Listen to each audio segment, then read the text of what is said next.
அதை விட ஒரு சிறப்பு என்னன்னாங்க, மிதுனம் திருவாதிரையினுடைய சிந்தனை என்பது எப்பொழுதுமே பிரம்மாண்டமாக இருக்கும். அந்த பிரம்மாண்டத்தை அடைய வேண்டிய நோக்கம் என்பது இருக்கும். அந்த பிரம்மாண்டத்தை அடைய வேண்டிய நோக்கத்திற்காக கடினமாக உழைக்கக்கூடியவர்களாக மிதுனம் திருவாதிரை நட்சத்திரக்காரர்கள் இருப்பாங்க. இது எங்கேயா இருந்து வருது அப்படின்னு பார்த்தோம்னா, அந்த சத்யராஜ் சார் சொன்ன மாதிரி அரண்மனையை ஒரு நாள் சுற்றி பார்க்கணுமா, அதெல்லாம் கிடையாதுங்க. அரண்மனையே ஒரு நாள் நாங்கள் வாங்கணுங்க. இந்த எண்ணம் மிதுனம் திருவாதிரைக்கு உண்டு. ஆசையெல்லாம் பிரம்மாண்டம்.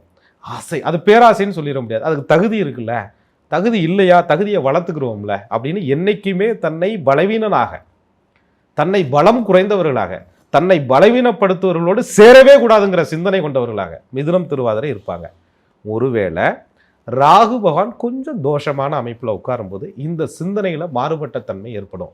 சின்ன வயசுலேயே ரொம்ப சேட்டை பண்ணுறது, சுட்டி பண்ணுறது, அப்பாட்ட அடி வாங்குறது, அம்மாட்ட அடி வாங்குறது, அந்த ராகு திசை நடக்கிற காலங்களில் குடும்பத்தை விட்டு பிரிந்து போயிடுறது, குடும்பமே தாய் தந்தையருக்கு ஒற்றுமை இல்லாமல் ஒரு சூழ்நிலை உருவாகிறது, இன்னொருத்தர் வீட்டில் போய் அடைக்கலமாக வாழ வேண்டிய நிர்பந்தம் ஏற்படுறது, ஊரே எங்கள் சொத்து இருக்கியா எதையும் பயன்படுத்த முடியல அப்படிங்கிற மாதிரியான சூழ்நிலை, அல்லது எல்லாமே இருந்தும் நான் பிறந்தோன்னே இழந்துட்டோம் அப்படிங்கிற மாதிரியான ஒரு சூழ்நிலை, எங்கே பார்த்தாலும் ஒரே பிரச்சனை கலகம். அதுலேயும் மிதுனம் திருவாதிரை புதனுடைய வீட்டில் இருக்குது.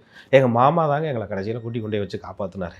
எங்கள் மாமா ஊருக்கே போயிட்டோங்க, எங்கள் அப்பா ஊர் சொந்த பந்தம்லாம் எங்களுக்கு ஆகலைங்க, எங்கள் தாய் மாமே அவர் கொண்டாந்து கொஞ்சம் அடைக்கலம் கொடுத்தாரு, அவரும் இப்போ பகையாயிட்டாருங்க அப்படின்னு சொல்லக்கூடிய சில சூழ்நிலைகளை இந்த ராகு மகா திசை நடக்கும் காலங்களில் மிதுனம் திருவாதிரை நட்சத்திரத்தில் பிறந்தவர்கள் நிச்சயமாக சந்திப்பார்கள்.